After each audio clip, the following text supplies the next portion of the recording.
Hello, ladies and gentlemen, and welcome to a new thing that I'm gonna do. It's gonna be a bit of a podcast-like thing. Um, because I'm going into schooling for it. I might as well put my foot in the water a little bit and see how well I can do with it and perfect the skill a little bit before I go starting into it. I'm excited to try and start doing it. I mean, I have all this equipment, so I might as well try it. But what I'm gonna do, since I'm a big Blackhawks fan, I'm gonna start out with. I know there's like 12 games left in the season, but what I'm going to try to do is a weekly update on the Blackhawks and maybe sometimes after game stats, depending if I get to watch the game and if I have free time afterwards to put everything together and do it. But so that's what I'm going to do today. I'm going to do an after a game recap or a after analysis of the game of the Chicago Blackhawks and Toronto Maple Leafs. Now, I don't have any videos set up just because of copyright stuff, and I'll have to work my way around all of that. But if you guys have any idea how to do that, please let me know down in the description below. Maybe help me out a little bit with that, or I'll look more into it. Um, but I'm just going to do it off like this. I'll talk about it. I'll try to keep a little conversation going, keep it entertaining a little bit. Um, but so Hawks come in 3-game winning streak. Last 2 games giving up only 1 goal. Corey Crawford's been playing very well. I'm gonna get this off my chest with Corey Crawford at least. Um, I love the guy. He is one of my top favorite players. Patrick Kane, obviously number 1. Just because he's a goal scorer, all that other good stuff. You gotta always have the superstar, but Corey Crawford has really been one of the other pieces of the puzzle that's really helped us out, and with him being gone hasn't really helped us out much this year. And I know the defense has been pretty awful, but I think the team plays different with Crawford in the net, and it shows. Prior to him going out against San Jose, they were doing really well. The defense was doing really well, and he goes out with a concussion, and then everything went to crap after that. Um, but I mean, only giving up 1 goal, or well, 2 goals in 2 games. Last two, you get what I'm saying. Um, it's just the team's different. There's not a lot of shots on net. I know he had that game was against, I think it was against the Kings, where it was really bad. I didn't end up watching that game. I was busy out doing something, but I mean, he's helped us out. I think the team's playing a little bit better. I think they're trying to find their strides again. I know it's crunch time, and they need to get that done. Um, but let me go ahead and get into the recap. Hawks go to Toronto, and the first period was all Blackhawks. I mean, it was just there was nothing Toronto wanted to do. There was no motivation. There was no energy. Nothing really good going on their aspect of it. But with 3 minutes and 19 seconds in, Keith gets his gets the first goal of the game, his 5th of the year. This is by Saad and Perlini. This goal was it was kind of like, yeah, this is how this game's gonna go. You could tell how a game's gonna go right away off of the first goal, depending on how it goes in. Really, he shoots the puck from just over the face-off dots in the middle of the ice, kind of, right there in the slot area, and it deflects off of Nylander from Toronto, and it just slips through Frederick Anderson's right through him, and it lays down the goal line a little bit, but it ends up pushing through. Um, really good, first goal, how to get all that going. Then Brendan Perlini scores his 12th of the year, and this guy has been playing unbelievably well these past 2 games, especially. Well, I should say past 3 games. I mean, he's been on a bit of a hot streak. He scores his first NHL hat trick against his former team in Arizona, and that was another great pickup from the Blackhawks this year. I think was Perlini and Strome. I was doubting Perlini there for a little bit, but he's starting to find his stride and finding himself in that second line. He's finally getting that going. But he was assisted by Strome and Gustafsson uh, with 12:55 into the first. Then Dominik Cahoon scores his 12th of the year at 17-13, assisted by Kane and Nismov. Kane gets his 99th point on that assist. He's just one away from 100. He's tied or now in the lead for tied for second or has second. I forget how many points he is away from the leader. But then 1846 into the first, Brendan Saad scores his 23rd and assisted by Sakura. And I'm really hoping Sakura gets his first NHL goal. He had a good opportunity. The captain passed it over to him, and it just didn't go in. But I'm hoping he's gonna end up getting his first. That's something I wish he's gonna get. But that's the end of the first, and I mean that end of first was all Blackhawks. I mean, the shots don't really seem like it was all Blackhawks, but it really was. Chicago had 14, Toronto only had 9. Going into the second period, Alex DeBrincat opens it up at 12:32 into the second period. Perlini another assist, and Strome also another assist. He opens it, so at this point it's 5-0, still all Blackhawks. Then with 18:27,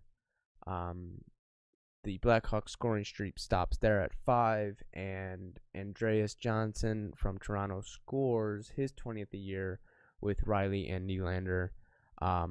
This one I think it was deflected a little bit, but Crawford went to go make the save. He was standing up, and I wish it would have kind of hit him in the midsection instead of him trying to use his blocker, because it hits the bottom of his blocker and it drops down and rolls back into the net through the 5-hole. I wish he would have just kind of soaked it up and then went down with it. But that was one of those, all right, that's fine, Also at this point, I forgot to mention this, Frederick Anderson ends up getting pulled, and Garrett Spark comes into the game. But then in the third, I was shocked. I didn't know this was happening, but Colin Delia ends up coming in for Crawford. Crawford goes out with an illness. And I'm thinking, okay, we're up 5-1. They have to score 4 goals to at least bring it into overtime. I'm like, I just think the way we're playing, that's not going to be a big deal. Obviously, it wasn't going to be a big deal. 20 minutes, I think we can hold it. But boy, was I wrong. And Austin Matthews ends up scoring his 32nd of the year with 7:57 left in the third, into the third, with Johnson and Nylander with the assist.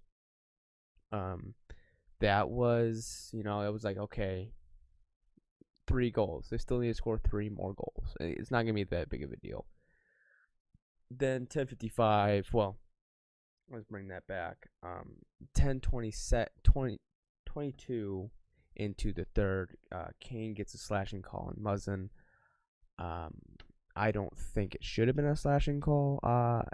It was a little touchy. I know with the new rule, if it's anything up in the hands, it's obvious a slashing call. But I don't think it was anything too major to really call a slashing. I mean, I don't think it really affected his shot too much.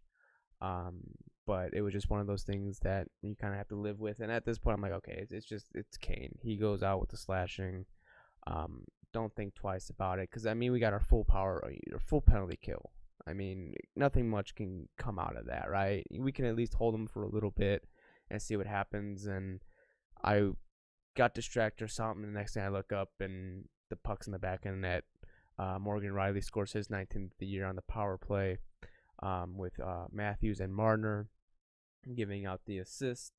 So I'm like, okay, all right, 2-goal lead. I know they're going to end up pulling the goalie soon, but I didn't realize how quick they're going to pull the goalie. It was like 3:25 left in the third, and they pulled the goal. I'm like, okay, please just put it in the back of the net. And we had a couple opportunities to put it in an empty net, but we just never succeeded. But they end up scoring with the extra attacker. John Tavares ends up scoring his 39th of the year, and Marner with the assist.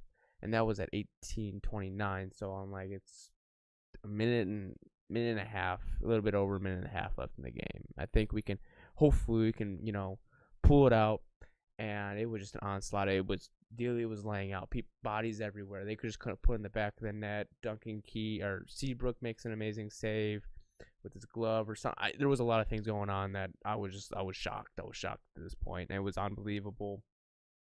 I just didn't think this was gonna happen. Just coming down to that, just the way the game started that third period was a total opposite of what the first period was, and it was crazy. I don't get me wrong, I was stressed out. I was standing. It was unbelievable, but they ended up winning it out, and it was crazy in that third period alone. Did I not take the? Hold on, I thought I wrote this down, but I obviously didn't. So, but in that third period, um, just that third period alone, the Toronto Maple Leafs shot on net 29 times. In that third period alone, 29 shots. That's like an overall, most of the time, what happens in a game, and that was at the end of it was just an onslaught. It was unbelievable. It was crazy just to even think about that. I didn't think that was going to happen. I mean, it was supposed to be an easy game, and Toronto just comes out like, oh, we're going to try to end up winning this game.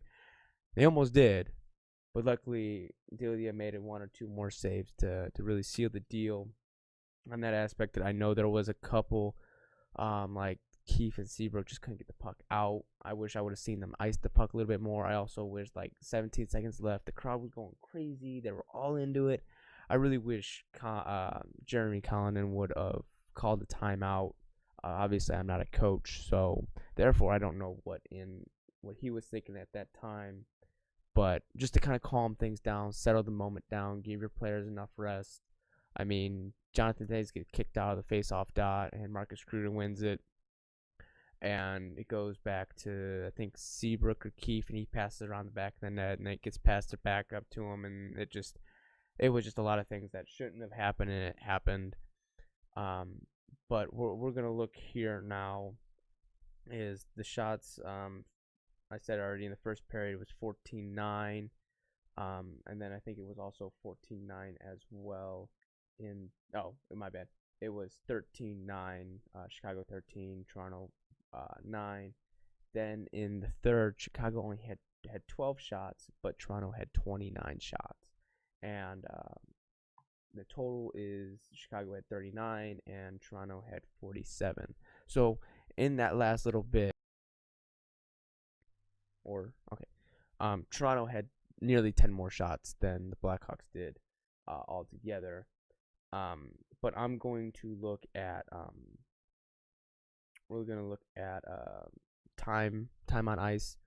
Duncan Keefe led it for Chicago with 22:56, and Morgan Riley led it with Toronto at 26:37. Corey Crawford made 17 saves and 17 shots against, giving him a 9.44 save percent, with one goal against. And Colin Dilley coming in at relief faced he's made 26 saves and had 28 shots against, with a .897 save percentage and 2 goals against. Frederick Anderson had 10 saves, 14 shots against, with a save percentage of .714 with 4 goals against. Garrett Sparks had 24 saves and 25 shots against, with a save percentage of .960 with 1 goal against. The 3 stars of the game were Brennan Perlini, Brendan Saad, and Andreas Johnson. But that's what I have for a game recap. Let me see. I can do blocks, or hits, anything else, more stats that you would want me to do. But that's what I'm going to do just here alone. But my thoughts into this game, I mean, it's a very big game. They were 6 points back. Now they're 4 points back from the second wild card spot. You have Arizona, Minnesota, and Colorado all ahead of them. They have 71 points, and Arizona has 75. I know we get to see Arizona one more time. We also see Minnesota and Colorado at least one more time, and I know I'm going to the Colorado game. My girlfriend got me VIP tickets. I'm gonna be sitting there right up on the glass. It's gonna be really cool. Um, so that's gonna be a big game. But it's gonna be hard. But if we win, we gotta at least win 11 of 12, and we have to. If we lose that one game, it has to be a right game to lose. It's either got to be someone so far down and below in the standings, someone so far high up in the standings, or someone in the Eastern Conference, or at least get a point out of the game.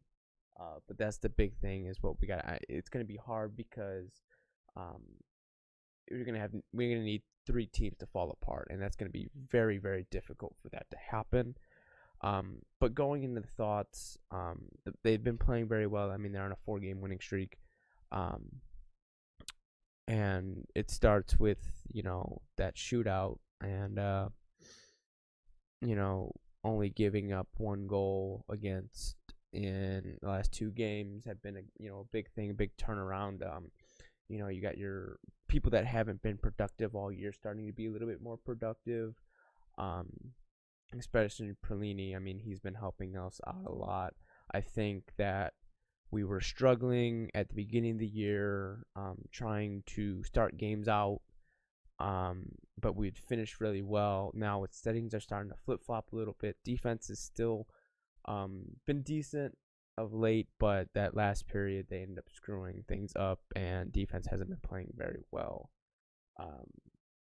But they're just little things that you have to adjust. I mean, the team's young, so that's a good thing to work into, is the team being young. I mean, you obviously still have your power studs, all that other good stuff there. Um, I want to talk a little bit about my thoughts with moving into the future a little bit. I was worried there for a second that we wouldn't find anyone to replace Taves or Kane. But with Strom and DeBrincat being young, I think they could fit into that role pretty well. I don't think DeBrincat is a high goal scorer. I mean, he's what, 4 goals away from being 4 goals away this season, being on that top of a Chicago Blackhawks list of players that who were younger than 21 or 21 and younger to have the most goals in a season. The top is 43. I don't know I forget who that guy is that did that. Don't remember the name, and I apologize for that. But I mean, he has 39 goals this year. We have a lot of people who are up there, at least in the 20s. One in the 40s. But DeBrincat, well, actually, he has 39. I'm looking at the stat right now. He has 38, so he's going to need 5 more goals, and I think he could do that. But that's just a matter of time. But I think he can be in that Kane role. It's just that Kane has some kind of different spice to him. I mean, the way his speed is, his stick handling is unbelievable. How he sees the ice a little bit. I mean, I watched in the game. You watch most of his games, and how much room he is given. Just because if you close in on him, he can end up hurting you. So he's one of those players that it's going to be hard to find someone else exactly like him. But I think Strom, if he can be better on his face-offs, I think he will end up being a little better. Help that aspect out of it. But going back to the game, actually, I meant to put this out. The face-off percentage, Chicago had 44. Toronto had 56. power plays. Hawks didn't have any, and the Maple Leafs had one, and they cashed in on that. The hits were Chicago 10 and Maple Leafs 15, and that was another thing I was surprised by. Toronto, I knew were normally the heavy hitters, but they didn't do a lot of that, and I was kind of surprised by that. I mean, they obviously have five more than the Hawks. Hawks aren't known for hitting, but Toronto kind of is, so I was kind of it's a weird aspect on that. But this is a stat also that's really helped out the Blackhawks this year, or in these last couple games, I should say, with the shots against going towards the net, on goal. They had 28 block shots, and Toronto only had 9. So that's been something that has helped them out a little bit on that aspect of it. So that there's something there for you. But I want to go into a little bit of what I've seen from at least the goaltending aspect. I know Corey Crawford's been out. I know he gets a lot of hate sometimes, and no one really appreciates it. It's kind of hard sometimes, me personally. It's kind of hard sometimes to appreciate someone. It's easy to say, yeah, that guy's good, or he's pretty good. But once he makes that one mistake, everyone's down his throat. It's kind of like an NFL kicker. You get this guy who's unbelievable at kicking field goals, can do it with his, blindfolded, and all this other stuff, but he misses that one major goal, or that no one major field goal, and everything kind of goes to shit, and everyone is upset with him, just because that happens. I mean, Crawford is known for going around the net. He makes stupid mistakes, and sometimes they end up going to the back of the net. But I'm still he is still doing well. He's a good goalie as far as seeing what's going on and covering the puck when needed. That's one thing that Condito didn't do in this game. When he came in relief, he did not cover the puck very well. There was one he covered the puck, and I'm like, okay, he covered it, good thing, and then he passes it off and gets turned over. And I'm like, that's something. He's young. That's something he's gonna have to learn. I don't get me wrong. This guy's worked from the bottom all the way up to the top, and becoming the fifth goalie down in Indy, on the roster, being probably number one down there in Indy, and working his all the way up past Forsberg, and I can't think of the other goalie's name. Goalie, obviously under Cam Ward. But he's going to be decent for us. I think he still has a lot to learn, but he's composed. He's just young, and that's what you're going to get from a goalie who's young. He's very athletic. I think that's something they need to work on, is his ability to cover the puck, and see things a little different. I wish, if he isn't sure about certain things, he'd just cover the puck. Cam Ward, I know he's out with a leg injury. He's been doing well for us, at least. He's doing what he needs to be doing, but I don't expect him to be here next year. And I don't understand. At first place, we start off with Antti Ranta. We have Antti Ranta, and we get rid of him. Okay, not the big deal. Then we get Scott Darling, and I'm like, all right, he's our next go-to guy. And I know Scott Darling's a little older, but I was like, he's our next two. He's got to be our next two. Go-to. That's our guy. And then they get rid of them. I'm like, what are y'all doing? You're getting rid of all these core players that you could build off of, and then we get Cam Ward. I'm like, well, why would you trade for someone or grab someone who is as old or older than Corey Crawford? And yeah, he only won one cup because let's get honest. Let's be a little honest here. He got lucky. All right, he got lucky. I mean, don't get me wrong. Carolina, he has almost every record in Carolina's goalie aspect of it.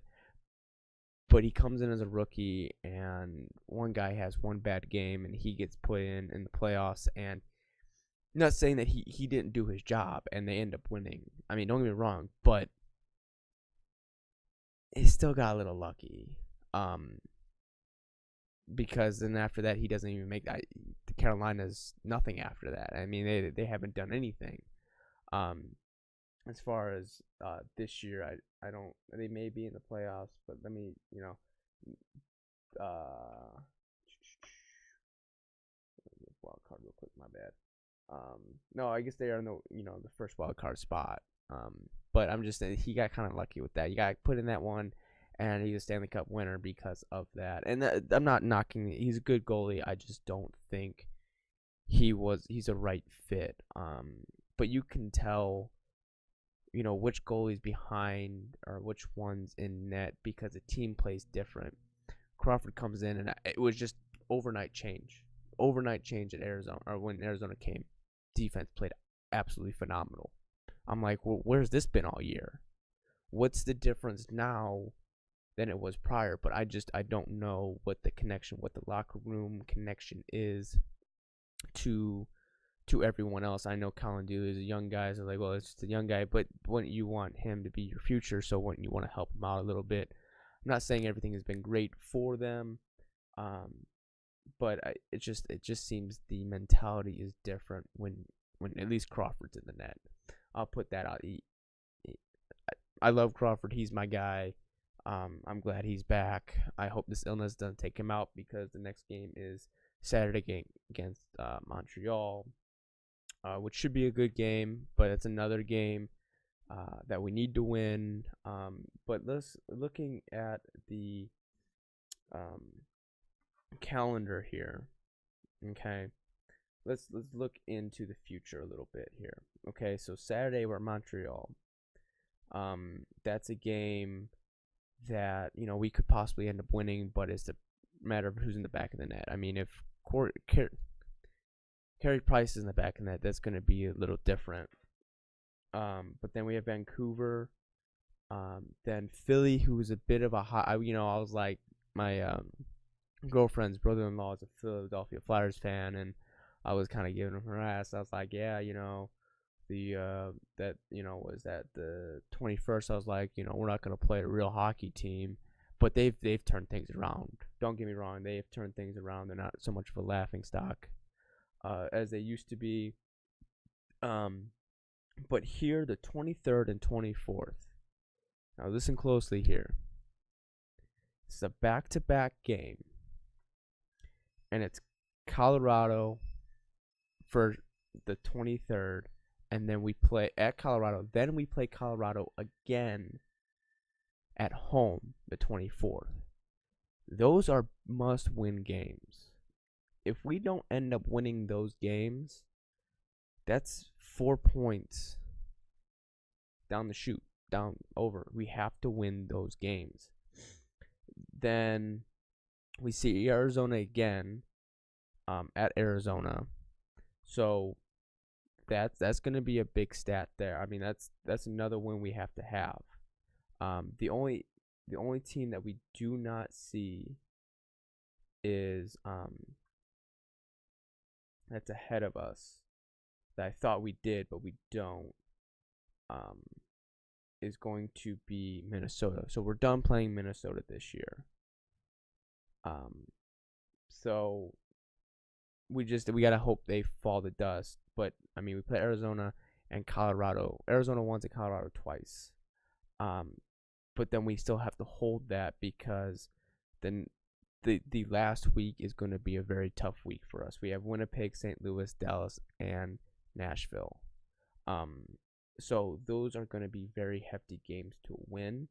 But I mean, the way they've been playing, they have to pull out a win. And if they're going to lose, it's going to be it has to be at least one game versus Montreal or Philadelphia. If they can't lose anyone in the Western Conference, or at least those two games at least pull out 1 point. So that's the big thing. But about a half hour. I've been doing this for about a half hour. But I appreciate if you enjoy this podcast and you want to see me do more, please leave a like, comment, and subscribe. Also, if you want me to do this live, I'll do it live on Twitch. I also have a gaming. You'll see a lot of gaming videos and all that on here, but this is something I may end up doing, moving to a second channel or something like that to get what people would prefer. Um, but also on Twitter, where I post videos up on Twitter as well. Um, so like I said, if you want to see more of this, leave a comment. If you want to see me do this live, also leave a comment and tell me what you would want me to improve and do better as far as that. But the next time I'm probably going to do this won't be, I'll probably do it either Sunday night or Monday, but it'll probably be the weekly stats and how those games went, maybe against Montreal, but I probably won't be watching the game. I have things to do with my girlfriend. I have real life stuff that I need to be doing, but like I said, I appreciate it. So I hope you guys enjoy the rest of your day, rest of your evening, and hopefully catch you in me doing another one of these. Thank you.